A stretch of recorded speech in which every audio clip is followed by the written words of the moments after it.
اعوذ باللہ من الشیطان الرجیم بسم اللہ الرحمن الرحیم الحمدللہ رب العالمین والعاقبۃ للمتقین والصلاۃ والسلام علی خاتم الانبیاء والمرسلین وآلہ الطیبین الطاہرین۔ السلام علیکم ورحمۃ اللہ وبرکاتہ۔ جی کیا حال احوال ہیں ہمارے قافلے کے ہر ذی شعور اور ذی معرفت ساتھی کے؟ دعا ہے رب العزت سے کہ محرم الحرام سے شروع ہونے والا ہمارا یہ نیا قمری سال ہم سب کے لیے خیر و عافیت اور خوشی اور مسرتوں کے پیغام لے کر ہماری زندگیوں میں شامل ہو اور ہمیں دنیا اور آخرت کی ہر بھلائی سے بہرہ مند فرمائے، آمین ثم آمین۔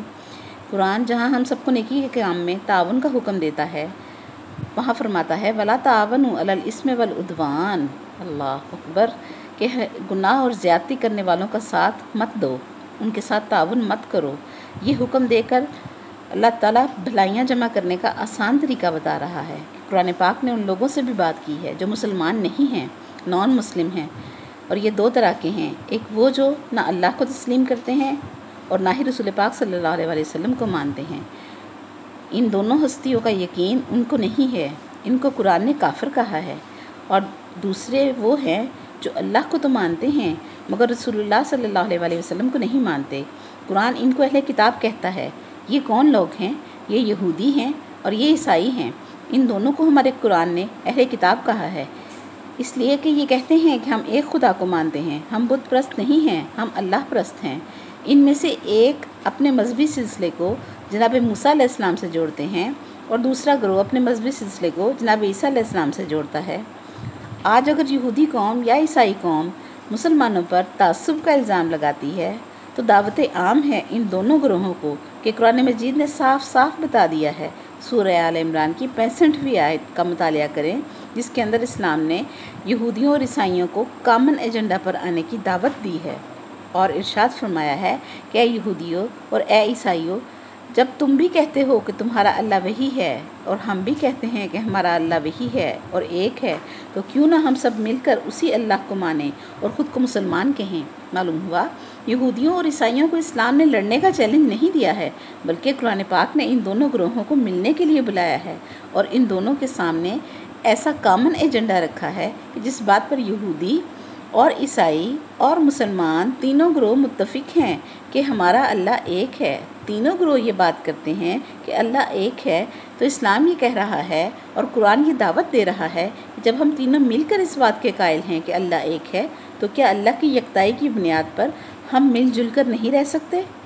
قرآن مجید کی سورہ آل عمران کی 65ویں آیت سے روشنی لیتے ہوئے آج جن حالات سے اسلام گزر رہا ہے، میرا سوال ہے کہ الحمدللہ مسلمانوں کے سارے فرقے اللہ کو ایک مانتے ہیں، محمد رسول اللہ صلی اللہ علیہ وسلم رحمۃ اللہ عالمین کو اللہ کا محبوب اور رسول مانتے ہیں، قرآن کو کتاب مانتے ہیں، کعبہ کو قبلہ مانتے ہیں، قیامت کے آنے کے قائل ہیں، تو کیا اتنے سارے کامن پوائنٹس مل کر بھی ہم کو ایک کامن ایجنڈا نہیں دے سکتے کہ ہم سب مسلمان مل کر زندگیاں امن کے ساتھ گزار لیں؟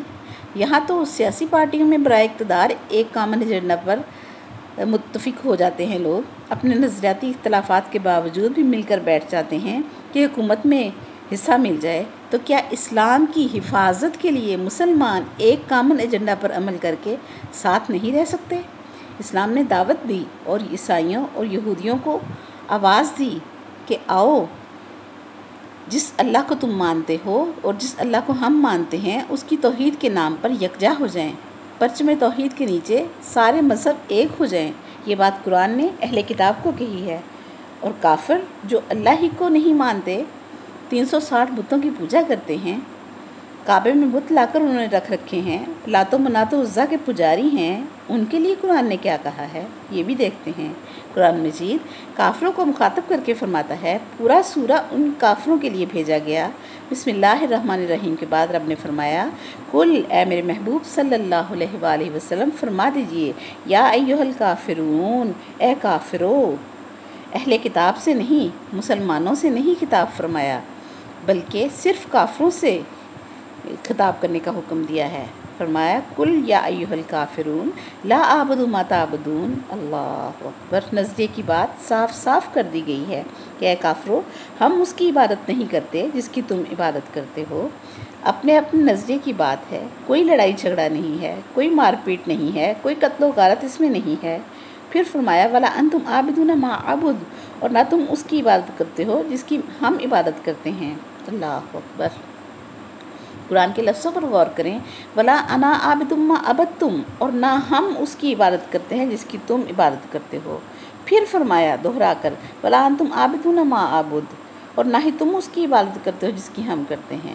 2 بار بات کی گئی تاکہ سننے والوں کو واضح معلوم ہو جائے، بالکل کلیئر کٹ بات کر دی گئی کہ بھئی تمہارے والے کی عبادت ہم نہیں کرتے، ہم اس کی عبادت نہیں کر سکتے جس کی تم عبادت کرتے ہو، اور تم ہمارے اللہ کی عبادت نہیں کرتے۔ اور آخر میں رزلٹ کیا ہے سمجھیں۔ ہمارے ہاں اسلام کو اہل بیت علیہم السلام سے مائنس کر کے ان کی مودت کا بیان نہ دے کر اور علی مولا کی ولایت کے بغیر سمجھایا جا رہا ہے۔ غلط تعویل اسلام کی جا رہی ہے، جبکہ قرآن جو ہے وہ اسلام کی کوئی اور صورت دکھا رہا ہے۔ اسلام کی 2 بار یہ بات دہرا کر قرآن نے اسلام کی اصل صورت دکھائی کہ جس کی تم عبادت کرتے ہو ہم نہیں کرتے، اور جس کی ہم کرتے ہیں اس کی تم عبادت نہیں کرتے۔ اب کیا کیا جائے؟ کیا ایک دوسرے کا گلا کاٹ لیں، ایک دوسرے کو مار ڈالیں، ایک دوسرے کے گھر جلا ڈالیں؟ نہیں، کیا کریں؟ اسلام نے کیا خوبصورت حل عطا فرمایا لکم دینکم ولی دین، تم تمہارے دین پر رہو، ہم اپنے دین پر رہیں، جھگڑا ختم۔ یہ ہے ساری دنیا کو اسلام کا پیغام، امن کا پیغام۔ کہاں ہے ملا کی شریعت بھری شریعت جو کہ غلط اسلام کی تعویل جو ہے وہ مسلمانوں کو دے رہی ہے؟ لڑوانے اور جھگڑانے والی بات قرآن نہیں کرتا ہے۔ قرآن فرماتا ہے لکم دینکم ولی دین، جو دین تمہیں پسند ہے تم اس پر رہو، اور جو دین ہمیں پسند ہے اس کو ہم مانیں گے۔ نہ کہیں لڑائی کی بات ہے، نہ کہیں تلوار کی بات ہے، نہ کہیں خون کی بات ہے، نہ کہیں قتل کی بات ہے، اور نہ ہی کہیں جو ہے وہ زبردستی کی بات ہے۔ اسلام اس بات کے ساتھ آیا ہے کہ لکم دینکم ولی دین، تم اپنے دین پر رہو، ہم اپنے دین پر رہیں گے۔ اس لیے ہمارا تمہارا جھگڑا نہیں ہے، لیکن جب رسول پاک صلی اللہ علیہ وسلم نے اپنا دین بیان کرنا شروع کیا تو ان کو پتھر مارے گئے، ان کو ستایا گیا، ان کے ماننے والوں کو ٹارچر کیا گیا۔ 55 ڈگری کے درجہ حرارت میں ان انسانوں کو جو نبی صلی اللہ علیہ وسلم کے ماننے والے تھے دوپہر میں پتھروں پر لٹایا گیا اور قتل کیا گیا۔ حضرت عمار یاسر کے والد اور والدہ شہید کر دیے گئے۔ آج اسلام کو الزام نہ دیں، الزام ان لوگوں پر آتا ہے جو لکم دینکم ولی دین کے امن پسندانہ نعرے کے بعد بھی نبی صلی اللہ علیہ وسلم کی دنیا سے صرف 50 برس گزرنے کے بعد ان کی زبان چوس کر جوان ہونے والے، ان کے کندھے مبارک پر سواری کرنے والے حسین علیہ السلام اور ان کے خاندان پر، جن میں بہنیں، بیٹیاں اور جوان بیٹے اور معصوم بچے بھی شامل تھے، وہ لوگ ظلم و ستم کے پہاڑ توڑ رہے تھے۔ الزام آج بھی ان پر آتا ہے اور صبح قیامت تک ان پر آتا رہے گا۔ اور یاد رکھیے قرآن پاک میں ایمان کے لیے بھی 3 کام کرنے ہیں جو لازم قرار دیے گئے ہیں: اطاعت، نمبر 2 اتباع، اور نمبر 3 تسلیم۔ اطاعت کا مطلب کسی کا کہا سننا اور مان لینا۔ اللہ ایک ہے فرمایا گیا اور مان لیا گیا، یہ اطاعت کا دائرہ ہے۔ اتباع کا مطلب ہے پیچھے پیچھے چلنا، اللہ کریم کے بھیجے گئے رسول پاک صلی اللہ علیہ وسلم کے فعل کے پیچھے پیچھے فعل کرنا اتباع ہے۔ اور اطاعت قول کی ہے، اتباع فعل کی ہے، اور کسی بھی ذات کو دل میں رکھ کر، دماغ کے تصور میں رکھ کر اس کو دل سے مان جانا، یہ تسلیم کا مقام ہے۔ اللہ کریم خود تو بات نہ کرے، نہ ہی فعل کر کے دکھائے، اور نہ ہی ذہن میں آئے خود بخود، اس لیے تینوں کام اس نے وسیلے سے کروائے۔ اور قرآن میں ارشاد فرمایا من یطع الرسول فقد اطاع اللہ، اطاعت کے لیے کہہ دیا کہ جس نے میرے رسول کی اطاعت کی اس نے میری اطاعت کی۔ پھر دوسری جگہ اتباع کے لیے فرمایا قل ان کنتم تحبون اللہ فاتبعونی یحببکم اللہ۔ اللہ اکبر۔ رب نے فرمایا اللہ سے محبت کرنے کے لیے خوار ہونے کی ضرورت نہیں ہے، تم میرے رسول کی اتباع کر لو، تم جہاں بھی ہوگے میں تمہیں اپنا محبوب بنا لوں گا۔ اللہ اکبر۔ سرکار دو عالم صلی اللہ علیہ وسلم کی اتباع کر کے بندہ اللہ کا محبوب ہو جاتا ہے۔ اور یاد رکھیں نبی صلی اللہ علیہ وسلم کی اتباع اور اطاعت کیسے کریں، یہ کام سکھانے کے لیے نبی صلی اللہ علیہ وسلم نے مولا علی علیہ السلام کو منتخب فرمایا۔ ہر موقع اور میدان میں مولا علی علیہ السلام نے بتایا کہ نبی صلی اللہ علیہ وسلم کی اطاعت اور اتباع کیسے کی جائے۔ نبی صلی اللہ علیہ وسلم جہاں بٹھائے وہاں بیٹھنا ہے، جہاں کھڑا کر دے وہاں کھڑے رہنا ہے، اور جب بلائیں تو بلانے پر آنا ہے، اکیلے چھوڑ کر نہیں جانا ہے، جہاں بھیجیں وہاں جانا ہے۔ مولا علی نے سمجھایا کہ اگر نبی صلی اللہ علیہ وسلم بستر موت پر بھی سلائیں تو سونا ہے اور جگائے تو جاگنا ہے۔ سبحان اللہ۔ مولا علی علیہ السلام دین کی ضرورت کا نام ہے۔ نہ اتباع سمجھ آئے گی مولا علی کے بغیر اور نہ ہی اطاعت سمجھ آئے گی مولا علی کے بغیر۔ علامہ اقبال نے بھی مولا علی علیہ السلام کے لیے فرمایا کہ یہ جہاں چیز ہے کیا لوح و قلم تیرے ہیں۔ اللہ بھی فرماتا ہے قرآن میں وَمِنَ النَّاسِ مَن يَشْرِي نَفْسَهُ ابْتِغَاءَ مَرْضَاتِ اللَّهِ، وہ ایک ہے جو جان بیچ کر اللہ کی مرضیاں خرید لیتا ہے۔ تقدیر اللہ کی مرضی کا نام ہے اور لوح و قلم ہی تقدیر ہے، اس پر ہی تقدیر لکھی اور مٹائی جا سکتی ہے۔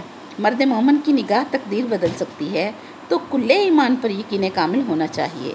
اور پھر تیسری جگہ اللہ پاک نے قسم کھا کر یہ بات کی فَلَا وَرَبُّكَ لَا يُؤْمِنُونَ حَتَّىٰ يُحْكِمُوكَ فِي مَا شَجَرَ بَيْنَهُمْ ثُمَّ لَا يَجِدُوا فِي أَنفُسِهِمْ حَرَجًا مِّمَّا قَضَيْتَ وَيُسَلِّمُوا تَسْلِيمًا۔ سبحان اللہ۔ اس آیت میں رب نے تسلیم کرنے کی حقیقت کو واضح کر دیا۔ فرمایا مومن تو وہ ہے جو تیرے فیصلے کو اس طرح تسلیم کرے جس طرح تسلیم کرنے کا حق ہے، دل سے تیرے فیصلوں پر مطمئن ہو۔ اپنے ماں باپ کے فیصلے پر بندہ مطمئن نہ ہو تو بندہ مسلمان رہ جاتا ہے، لیکن رسول اللہ صلی اللہ علیہ وسلم کے فیصلے پر مطمئن نہ ہونے والا مسلمان نہیں رہتا کہ اللہ کی نظر انسان کے دل پر ہے۔ اللہ اکبر۔ نبی صلی اللہ علیہ وسلم نے خم غدیر کے میدان میں اعلان ولایت کا فیصلہ الہی سنایا، اور جس نے وہاں اس فیصلہ الہی کو دل سے تسلیم کر لیا وسلموا تسلیما میں شامل ہو گیا۔ من کنت مولاہ فہذا علی مولاہ کا فیصلہ ولایت علی علیہ السلام کا فیصلہ مصطفیٰ کریم صلی اللہ علیہ وسلم کا ہے، اور اللہ کریم نے یہ فیصلہ کروایا ہے، اس لیے دل سے تسلیم کرنے والا ہی مومن ہے، کسی کو مان لینے والا ہی اطاعت، اتباع اور تسلیم میں آ جاتا ہے۔ اور آخر میں ان تینوں کی معراج بیان فرمائی۔ حضرت ابراہیم علیہ السلام کے پاس 8 عہدے تھے، نبوت، رسالت، امامت، علیہ السلام تھے، صاحب کلمہ تھے، صاحب شریعت تھے، خلیل اللہ تھے اور صاحب درود نبی تھے۔ ان تمام عہدوں کے بعد اللہ کریم نے ان کی عظیم شان بیان فرمایا ان من شیعتہ لابراہیم۔ اللہ اکبر۔ لفظ شیعہ ابراہیم علیہ السلام کے لیے قرآن نے استعمال کیا کہ میرا ابراہیم علیہ السلام نوح علیہ السلام کے شیعوں میں سے ایک شیعہ تھا، اس کے حبداروں میں سے ایک حبدار تھا۔ اور شیعہ کا ترجمہ کوئی نہیں کرتا۔ عربی میں شیعہ کا مطلب ہمدرد، اطاعت گزار، پیچھے چلنے والا۔ اللہ اکبر۔ اور قصص الانبیاء میں بھی موسیٰ علیہ السلام کے شیعہ کا ذکر ہے۔ سورہ قصص میں بھی موسیٰ علیہ السلام کے شیعوں کا ذکر ہے کہ موسیٰ علیہ السلام کے شیعہ نے ان سے مدد مانگی۔ موسیٰ علیہ السلام کا ماننے والا وہاں پر ترجمہ کیا جاتا ہے۔ اطاعت، اتباع، تسلیم تینوں کو معراج ملتی ہے شیعہ کہلانے سے، شیعہ ہونے سے، کہ قرآن کے یہ تینوں لفظ آسانی سے مان لیے جاتے ہیں، اور قرآنی لفظ شیعہ جو کہ منسوب ہے ابراہیم علیہ السلام کے ساتھ، یہ کہلانا معاشرے میں گالی سمجھا جاتا ہے۔ باقی کے تینوں لفظوں میں اور شیعہ میں ایک ہی فرق ہے کہ شیعت مودت کے دائرے میں داخل ہونے کا نام ہے، جو کہ حکم قرآنی ہے۔ اللہ اکبر۔ پہلے تینوں لفظ یعنی اطاعت، اتباع اور تسلیم یہ محبت کے دائرے میں ہیں، اور مودت کے دائرے کا نام، مودت اہل بیت علیہم السلام کے دائرے کا نام شیعت ہے۔ اس کی منزل پر سلمان رضی اللہ تعالیٰ عنہ کھڑے ملتے ہیں، ابو ذر غفاری رضی اللہ تعالیٰ عنہ کھڑے ملتے ہیں، مقداد و بلال رضی اللہ تعالیٰ عنہما کھڑے ہوئے ملتے ہیں۔ یاد رکھیں، ماننے کی آخری منزل کا نام شیعت ہے۔ اطاعت بھی ماننا ہے، اتباع بھی ماننا ہے اور تسلیم بھی ماننا ہے، اور شیعہ کا معنی بھی ماننا ہے، مگر شیعہ ہونا ماننے کی معراج کا نام ہے۔ آج کا شیعہ سفر کر رہا ہے شیعت کی طرف کہ اس کی منزل پر نبی صلی اللہ علیہ وسلم کے عاشق صحابی ہمیں ملتے ہیں، مولا علی ہمیں ملتے ہیں۔ اللہ اکبر۔ حبیب ابن مظاہر حسین علیہ السلام کے شیعہ ہیں، جون حبشی، مسلم بن اوسجہ، حر علیہ السلام، یہ سب کے سب حسین علیہ السلام کی شیعت کی منزل پر کھڑے ہیں۔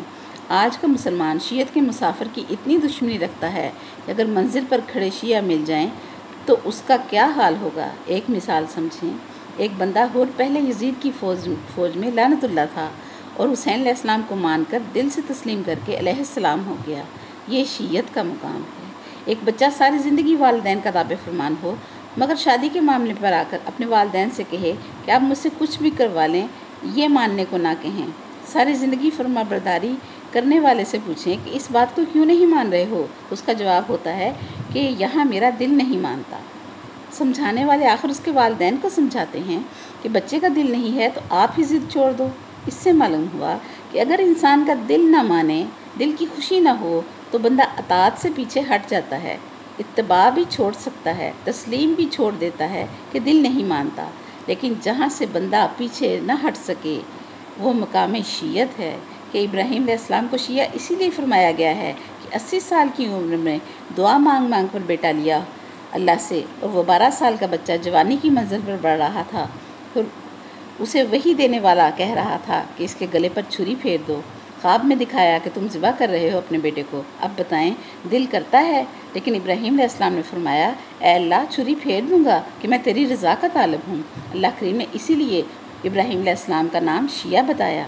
اب اسی گود میں پلنے والا شیعہ کا بیٹا بھی دیکھیں کہ اے میرے بیٹے میں نے یہ خواب دیکھا ہے، تیرا کیا خیال ہے؟ فرمایا لائق بیٹے نے کہ تیرے جیسے نبی کو خواب نہیں آتے، یہ تجھے حکم الہی ہوا ہے، اے نبی کر گزرو جو تمہیں حکم ہوا ہے۔ یہ شیعت کی گود میں پرورش پایا ہوا بچہ ہے، شیعہ باپ کی گود میں پرورش پانے والا بچہ ہے۔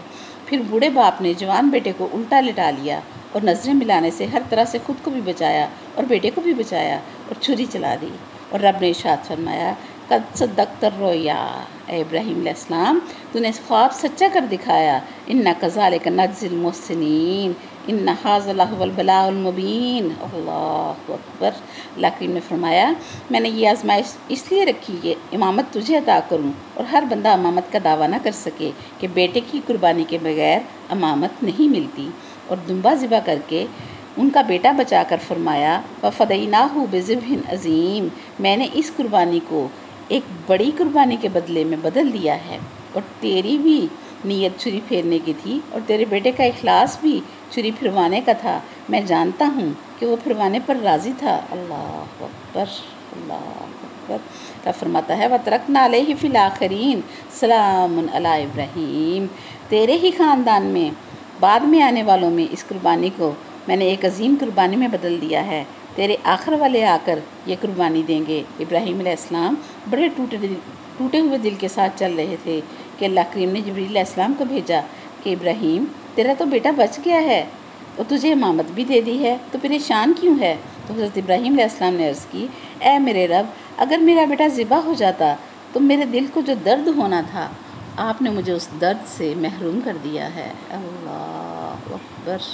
معلوم ہوا درد مانگنا خلیل اللہ ابراہیم علیہ السلام کی سنت ہے۔ ابراہیم علیہ السلام کو قرآن نے شیعہ کہا ہے، اور درد مانگنا شیعوں کی پرانی عادت ہے۔ مسلمان نے صرف گوشت کھانا سنت ابراہیمی علیہ السلام سمجھ رکھی ہے، درد مانگنا چھوڑ دیا ہے۔ اس کے بعد کے مکالمے میں اللہ نے فرمایا اس سے زیادہ درد اس وقت ہوگا جب بے جرم و بے خطا 3 دن کا بھوکا پیاسا کھنڈے خنجر سے شہید کر دیا جائے گا۔ اللہ اکبر۔ آپ سب سامعین قرآن پاک میں سورہ صافات کی آیت نمبر 83 میں اس حقیقت کو دیکھ بھی سکتے ہیں، پڑھ بھی سکتے ہیں اور سمجھ بھی سکتے ہیں، جہاں رب العالمین ارشاد فرماتا ہے سلام علی نوح فی العالمین انا کذالک نجزی المحسنین انہ من عبادنا المؤمنین ثم اغرقنا الآخرین وان من شیعتہ لابراہیم۔ سبحان اللہ۔ مضبوط ہو جائیں عقیدے پر کہ ہمارے جد، ہمارے نبی پاک صلی اللہ علیہ وسلم کے جد ابراہیم علیہ السلام کو اللہ پاک نے شیعہ کا نام دیا ہے، اور اگر آپ کو اور مجھے اہل بیت علیہ السلام کی مودت اور ولایت علیہ السلام کے عقیدے پر جینے کی وجہ سے کوئی شیعہ کہتا ہے تو اس پر فخر کریں، اس پر ناز کریں کہ ابراہیم علیہ السلام کو اللہ کریم نے قرآن میں شیعہ کہا ہے، اور اگر ہمیں بھی کوئی شیعہ کہہ دیتا ہے تو یہ بہت بڑا مقام ہے۔ کچھ لوگوں کو اسلام صرف محرم میں یاد آتا ہے، سال بھر کوئی آدمی کسی عالم کے پاس یہ پوچھنے نہیں جاتا کہ یہ کام کروں یا نہ کروں، یہ جائز ہے یا ناجائز ہے۔ کھاتے پیتے دیکھتے سنتے وقت کوئی شریعت میں جائز ناجائز کا سوال نہیں کرتا، کوئی نہیں پوچھتا، اور محرم آتے ہی کتاب شریعت جو ہے وہ کھول لی جاتی ہے کہ جناب مجلس کرنا، امام حسین علیہ السلام کا ذکر کرنا، اہل بیت علیہ السلام کے مصائب بیان کرنا، جو کربلا میں ان کے اوپر ظلم ہوا اس کا بیان کرنا، علم اٹھانا، غازی عباس لمداس سرکار کا علم جو ہے اس کی شبیہ نکالنا، اور ذوالجناح جس گھوڑے پر امام حسین علیہ السلام جو ہیں سوار تھے اس کی شبیہ نکالنا جائز ہے یا نہیں؟ قرآن میں محرم کہاں لکھا ہوا ہے؟ شریعت میں کیا کیا جائز ہے، کیا کیا ناجائز ہے؟ سب لوگوں کو محرم میں یاد آتا ہے۔ اور ایسے بھی قرآن کے شدائی لوگ ہیں کہ قرآن کی ایک آیت سے بھی آگے نہیں بڑھتے ہیں۔ ان سے اگر پوچھا جائے کہ جو لکھا ہوا ہے قرآن میں، کیا آپ نے اس پر عمل کر لیا ہے؟ قرآن میں صاف صاف لکھا ہے کہ جھوٹ نہ بولو، کیا آپ نے بولنا چھوڑا؟ غیبت نہ کرو، کیا آپ غیبت نہیں کرتے؟ پورا تولو، آپ نے پورا تولنا شروع کیا؟ کم نہ ناپو، کیا آپ نے ناپ میں کمی کرنا چھوڑ دی؟ نماز پڑھو، زکوٰۃ ادا کرو، روزے رکھو، کیا آپ نے یہ سارے کام کرنے شروع کیے ہوئے ہیں؟ اگر کرتے ہیں تو بھی اس صاف صاف لکھے ہوئے پر بھی آپ پورا عمل نہیں کرتے، اور جو نہیں لکھا ہے اس کے بارے میں آپ پوچھتے پھرتے ہیں۔ فجر کی نماز کی 2 رکعت کوئی قرآن میں دکھا دے، ظہر عصر اور مغرب عشاء کی کتنی رکعتیں ہیں، لکھا ہوا دکھا دیں۔ اگر کہیں لکھا ہوا ہے تو اسی کے آگے محرم کا بھی ذکر لکھا ہوا ہوگا۔ اگر کوئی ایسی آیت یا صورت نہ ملے جس میں یہ سب نہ لکھا ہوا ہو، اور روزے اور حج کے احکامات کے بارے میں لوگ نہیں جھگڑتے، اور نماز کے احکامات کے بارے میں لوگ نہیں جھگڑتے کہ قرآن میں کہاں لکھا ہے، تو جواب یہ دیا جاتا ہے کہ امر رسول پاک صلی اللہ علیہ وسلم سے ان سب احکامات پر سنت ثابت ہے۔ تو سوال ہے کہ امر رسول پاک صلی اللہ علیہ وسلم اہل بیت علیہم السلام کے لیے نظر نہیں آتا؟ کیا رسول پاک صلی اللہ علیہ وسلم کا تعظیم کے لیے اپنی بیٹی کی تعظیم کے لیے اٹھنا نظر نہیں آتا؟ کیا اپنے نواسوں کو عید کے دن اپنے کندھوں پر بٹھا کر سواری کرانا نظر نہیں آتا؟ اللہ اکبر، یاد رکھیں اللہ اکبر ہے، اور سب سے بڑا جو ہوتا ہے وہ پوری فائل تیار نہیں کرتا، بلکہ ہاں یا نہیں پر سائن کر کے اس پروجیکٹ کی منظوری دے دیتا ہے۔ اسی طرح نماز پورا ایک پروجیکٹ ہے۔ پنجگانہ نماز، جمعہ کی نماز، عیدوں کی نماز، نماز جنازہ، کتاب الصلاۃ کا پورا چیپٹر ہے۔ اسی طرح سے روزے اور حج اور زکوٰۃ کے احکامات ہیں، لیکن قرآن میں ایک ایک جملے میں ہیں، اور تفصیل ان کی حدیثوں میں ملتی ہے۔ نماز کے لیے حکم آیا اقیموا الصلاۃ، روزے کے لیے فرمایا یا ایھا الذین آمنوا کتب علیکم الصیام کما کتب علی الذین من قبلکم، پھر حج کے لیے فرمایا وللہ علی الناس حج البیت من استطاع الیہ سبیلا، اللہ اکبر۔ اور محرم کے لیے بھی اللہ اکبر کا اپروول ہے، اس اکبر اللہ نے منظوری دے رکھی ہے۔ آگے تفصیلات حدیثوں میں ملیں گی، جیسے تمام دین کے احکامات کی منظوری ایک ایک جملے میں ہے، اور اس کا حکم دینا اس سب سے بڑے اللہ کی شان کے مطابق ہے۔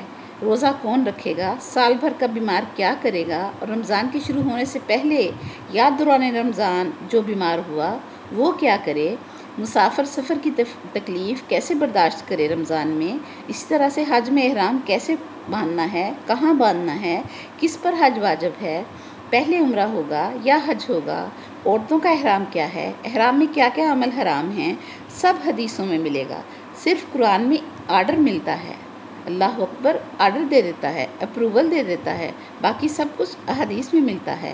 نماز روزے حج کے فائل پر رب تعالیٰ کی منظوری مل گئی، اب محرم بھی ہمیں قرآن میں مل جاتا ہے، جب رب فرماتا ہے قُل لا أسألكم علیہ اجرا الا المودۃ فی القربى کی صورت میں۔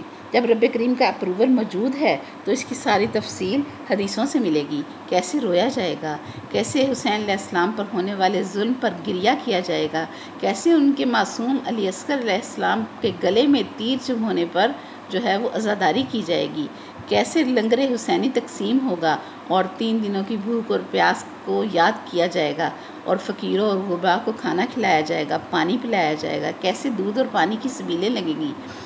اب محبت کے اصول پر محرم کو پرکھ لیں کہ جس سے محبت ہو اس کے غم میں کیا ہوتا ہے، اور جس سے محبت ہو اس کی خوشی میں کیا ہوتا ہے۔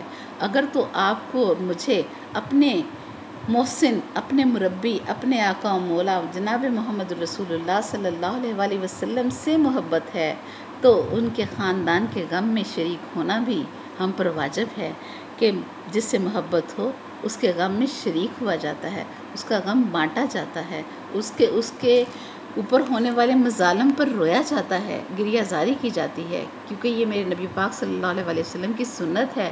ابھی تو یہ واقعہ ہوا بھی نہیں تھا، ابھی تو یہ واقعہ بہت دیر بعد ہونا تھا، تو میرے آقا و مولا صلی اللہ علیہ وسلم نے کو جب اس کی خبر دی گئی تو میرے آقا مولا صلی اللہ علیہ وسلم نے سر کے بالوں میں مٹی ڈال کر جو ہے وہ اس واقعے پر گریہ زاری کی اور ماتم کیا۔